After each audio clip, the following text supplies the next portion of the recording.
Hey, what's up guys? Scott here from Icon Vehicle Dynamics, and we're out in the shop again today playing with this 2025 6th-gen 4Runner. And this is not the first time we've worked on this truck. This truck is actually the NYTOP 4Runner, and they've been kind enough to let us use this periodically over the last several months, trying out different versions of the suspension system. NYTOP makes some pretty cool stuff. You got these carbon fiber fender flares, pretty sweet titanium exhaust, and some other goodies bolted on the truck. But we wanted to show you what we've got going on suspension-wise. And this has changed several times through its lifetime here.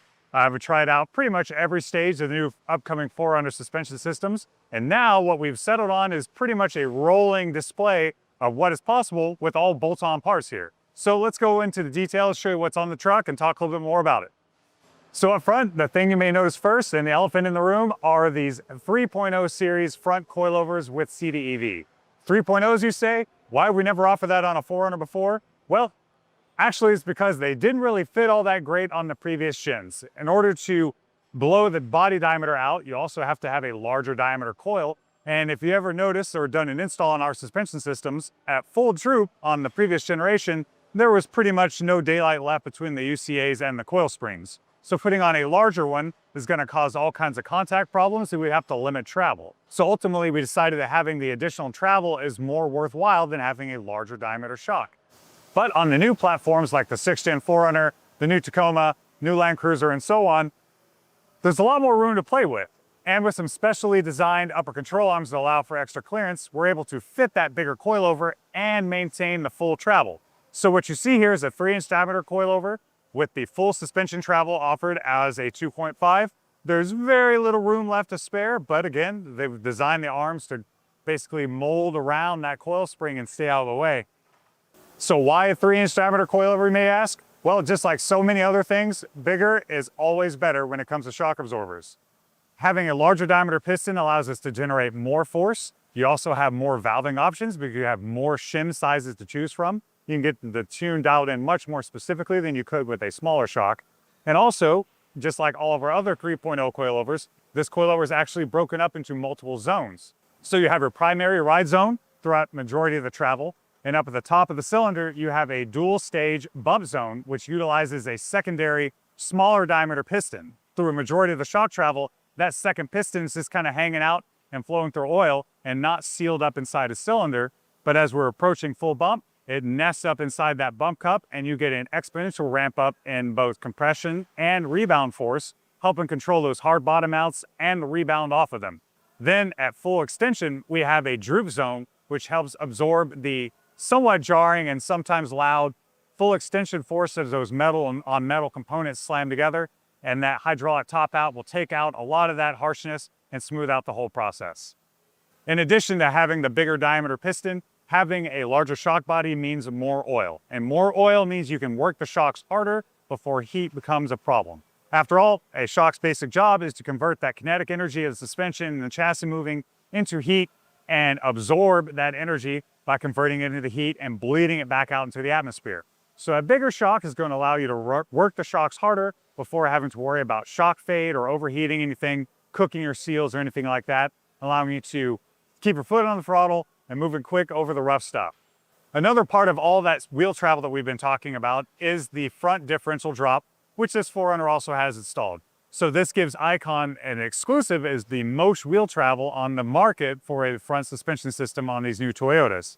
That differential drops paired with that shock link, making sure that the suspension cycles fully, but also that your CV angles are well within their limits, not overextending or potentially pulling apart a CV axle, which is always going to cause a bad day.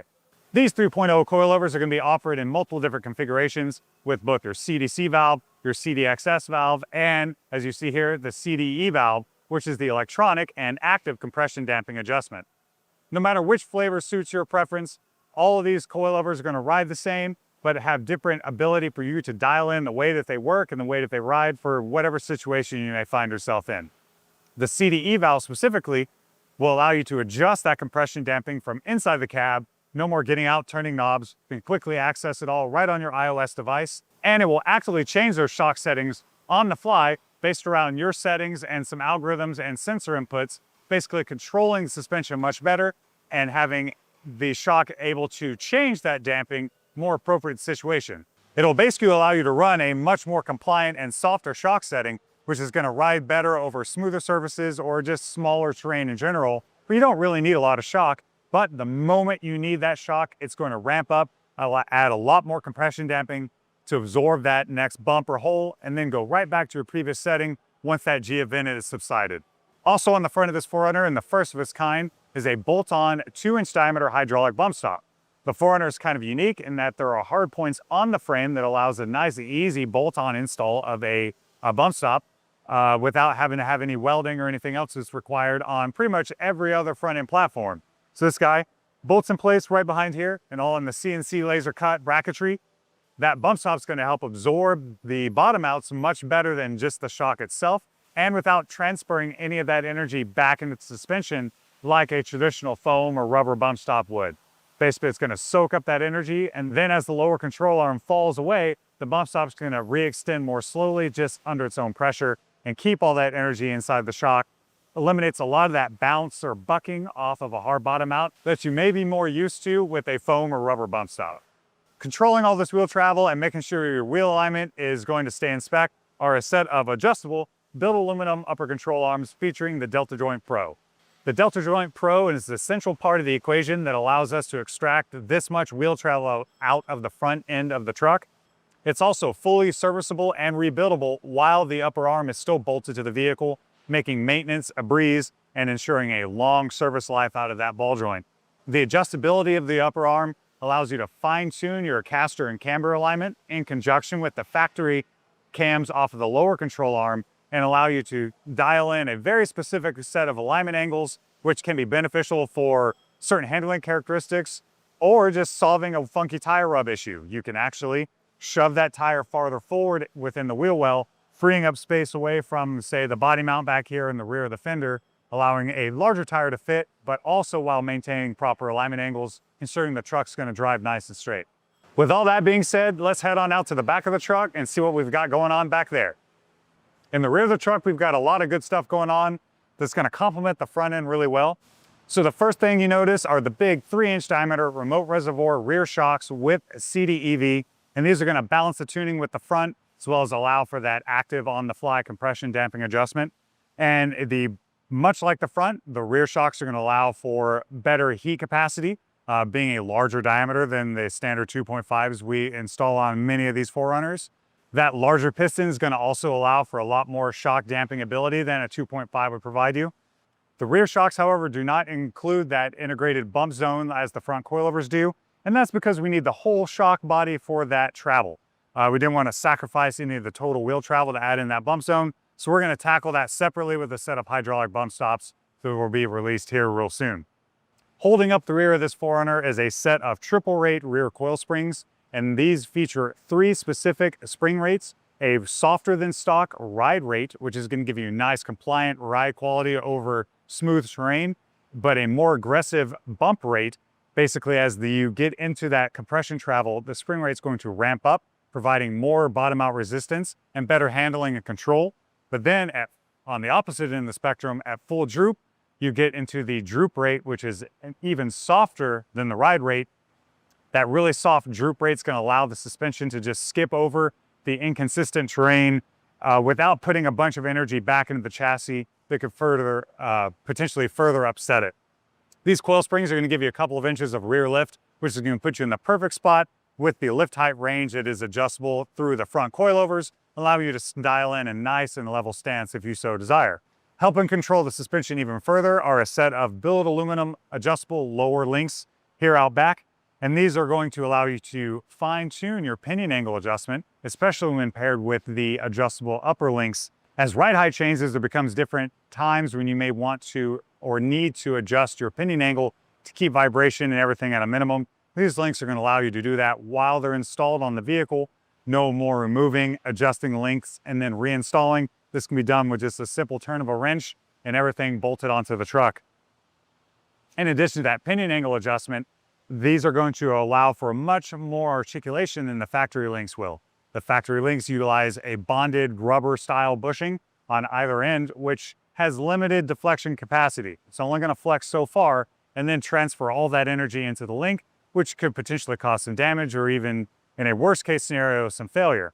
So the dual durometer bushing on the axle side, as well as the large JM16 Heim joint up on the frame side, is going to allow the suspension to basically get out of its own way.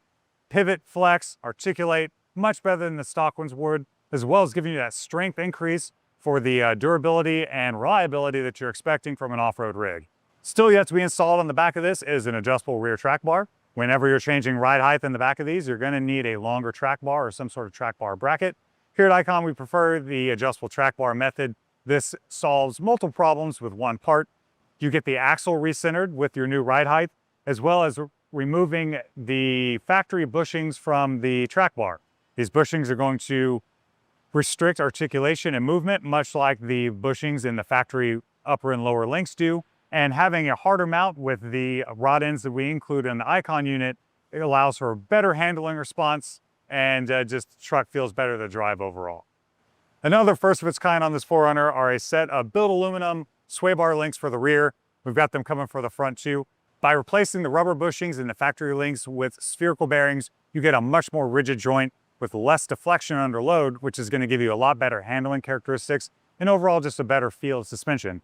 In addition, their larger diameter and built aluminum construction is going to be a lot stronger than the spindly little factory units. So when you really do get the 4Runner twisted up in the rocks, you don't have to worry about any sort of sway bar link failure.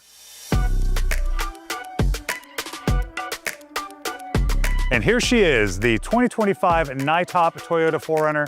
This is the very first 4Runner sitting on 3-inch diameter coilovers and rear shocks from Icon. And we're super excited about it. This thing's got all the bells and whistles, billet control arms, the CDEV with the IIC for the active shock adjustment, and basically has everything that we could possibly fit underneath a 4Runner, and it's ready to go eat some whoops. We are far from done with this new 4Runner platform, so make sure you head on over to iconvehicledynamics.com. Click like and subscribe below to follow along for everything else we've got planned. We'll see you next time.